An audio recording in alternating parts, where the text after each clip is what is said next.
Hey guys, welcome back to our channel.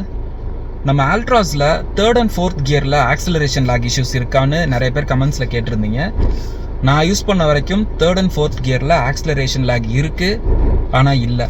And also வந்து reverse gear போடுறப்ப grinding issue இல்லை noise அதிகமாக வர்றது இல்லை ஜாம் ஆகுது, அந்த மாதிரி இஷ்யூஸ்லாம் இருக்குதுன்னு சொல்கிறாங்க. நீங்கள் அது ஃபேஸ் பண்ணியிருக்கீங்களான்னு ஒரு சில பேர் கேட்டிருந்தீங்க.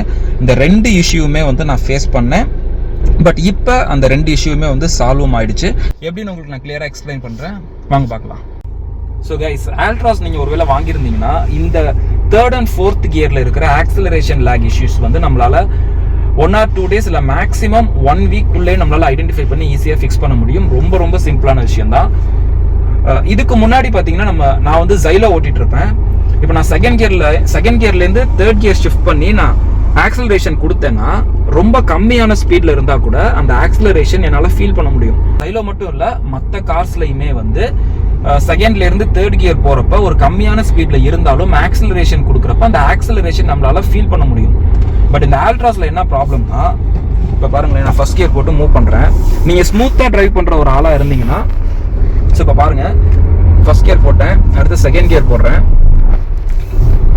செகண்ட் கியர்ல நம்ம ஸ்மூத்தா போயிட்டு இருக்கும்போது மற்ற கார்ல நீங்க அசால்ட்டா தேர்ட் கியர் போட்டீங்கன்னா, மற்ற கார்ல அசால்ட்டா நீங்க தேர்ட் கியர் போட்டு ரேஸ் பண்ணீங்கன்னா அந்த ஆக்சிலரேஷன் நம்மளால ஃபீல் பண்ண முடியும். பட் இதுல ஒரு எஃபர்ட்லெஸ்ஸா நீங்க ஒரு ஸ்மூத்தான ஸ்பீட்ல போயிட்டு நீங்க தேர்ட் கியர் போட்டீங்கன்னா, இப்போ நான் மிதிக்கிறேன், எனக்கு அந்த லாக் இருக்கு, ஒரு 3 seconds கழிச்சு தான் தேர்ட் கியருக்கு உண்டான ஆக்சுவல் ஸ்பீட் அண்ட் ஆக்சிலரேஷன் வந்து நான் ஃபீல் பண்றேன். ஸோ இந்த ஒரு ஆக்சிலரேஷன் லாக் தான் வந்து தேர்ட் அண்ட் ஃபோர்த் கியர்ல நமக்கு கிடைக்குது. ஸோ இதை எப்படி நம்ம ஃபிக்ஸ் பண்றது அப்படின்னா, ஸோ அதுக்கு முன்னாடி நான் உங்களுக்கு ஃபோர்த் கியரை செக் பண்ணி காட்டுறேன் பாருங்க. ஸோ இப்போ நான் செகண்ட் கியர் போடுறேன், போட்டு ஸ்மூத்தாக ரேஸ் பண்ணிட்டு, இப்படிதான் ஆக்சுவலாக நம்ம எல்லா காரும் டிரைவ் பண்ணுவோம். நான் அந்த மெத்தட்ல டிரைவ் பண்றப்ப இந்த ஆக்சிலரேஷன் லாக் இஷ்யூ நான் ஃபீல் பண்ணேன். இப்போ நான் தேர்ட் கியர் போட்டு மூவ் பண்றப்ப எனக்கு இப்போதைக்கு அந்த ஆக்சிலரேஷன் லாக் தெரியுது. ஸோ இந்த ஸ்பீட் வந்து 30 கிராஸ் பண்ற வரைக்கும் எனக்கு அந்த ஆக்சிலரேஷன் லாக் இருக்கு. அதுக்கப்புறம் அதோட ஆக்சுவல் ஸ்பீட் அண்ட் ஆக்சிலரேஷன் என்னால் ஃபீல் பண்ண முடியுது. ஸோ இப்போ நான் அசால்ட்டா ஃபோர்த் கியர் போடுறேன், இப்போ அந்த லாக் இருக்கு. ஏன்னா இன்னும் 40 வந்து டச் பண்ணவே இல்லை. ஸோ அந்த ஆக்சிலரேஷன் இருக்கு. 45 கிராஸ் பண்ற வரைக்கும் அந்த ஃபீல் வந்து எனக்கு இருக்கு, ஆக்சிலரேஷன் லாக் ஆகிற ஃபீல் இருக்கு. அதுக்கப்புறம் அதோட ஆக்சுவல் ஸ்பீட் அண்ட் ஆக்சிலரேட்டிங் வந்து என்னால் ஃபீல் பண்ண முடியுது. ஸோ நம்ம கிளியரா புரிஞ்சுக்க வேண்டியது என்னன்னா, ஆல்ட்ராஸை பொறுத்த வரைக்கும் 30 km/h கம்மியா நீங்க தேர்ட் கியர் சேஞ்ச் பண்ணீங்க அப்படின்னா ஆக்சிலரேஷன் லாக் கண்டிப்பா இருக்கும். அண்ட் ஃபோர்த் கியர் பொறுத்த வரைக்கும் 40 to 45 km/h கம்மியா நீங்க ஃபோர்த் கியர் ஷிஃப்ட் பண்ணீங்க அப்படின்னா அந்த டைம்லையும் நம்மளால ஆக்சிலரேஷன் லாக வந்து கண்டிப்பா ஃபீல் பண்ற மாதிரி தான் இருக்கும். ஸோ இப்போ நான் உங்களுக்கு 30 and above வந்து நான் தேர்ட் கியர் சேஞ்ச் பண்றேன், அப்போ வந்து இந்த ஆக்சிலரேஷன் லாக் சுத்தமா இருக்காது. ஸோ வாங்க ட்ரை பண்ணி பார்க்கலாம். இப்போ நான் ஃபர்ஸ்ட் கியர் போடுறேன்,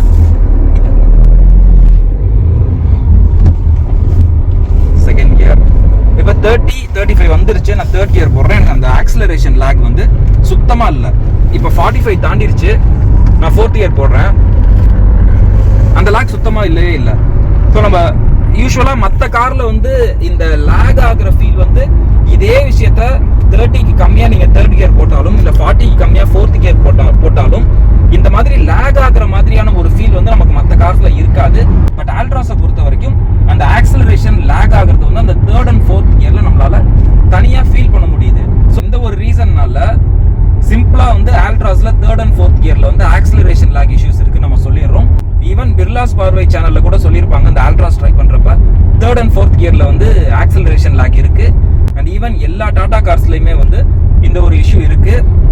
ஸோ நீங்க தேர்ட் அண்ட் ஃபோர்த் கியரை பொறுத்த வரைக்கும் குறிப்பிட்ட ஸ்பீடை தாண்டி நீங்க கியர் ஷிஃப்ட் பண்ணீங்கன்னா இந்த ஆக்சிலரேஷன் லாக் வந்து நமக்கு இருக்காது.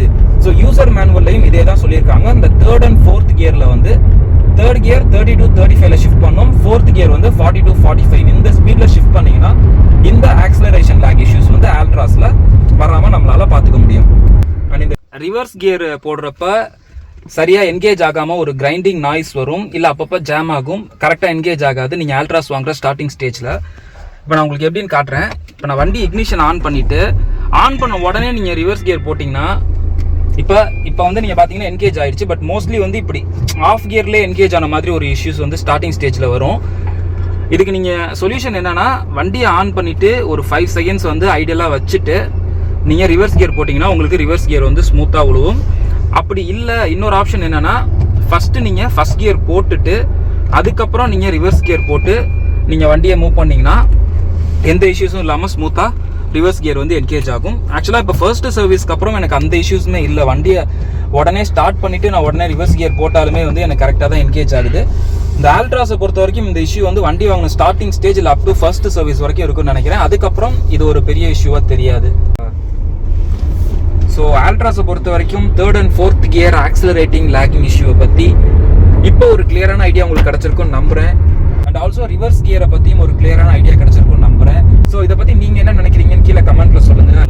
இந்த வீடியோ உங்களுக்கு யூஸ்ஃபுல்லாக இருந்துச்சுன்னா மறக்காமல் நம்ம சேனலை சப்ஸ்கிரைப் பண்ணி சப்போர்ட் பண்ணுங்கள். நெக்ஸ்ட் ஒரு சூப்பரான வீடியோவில் பார்ப்போம் ஃப்ரெண்ட்ஸ். பாய்.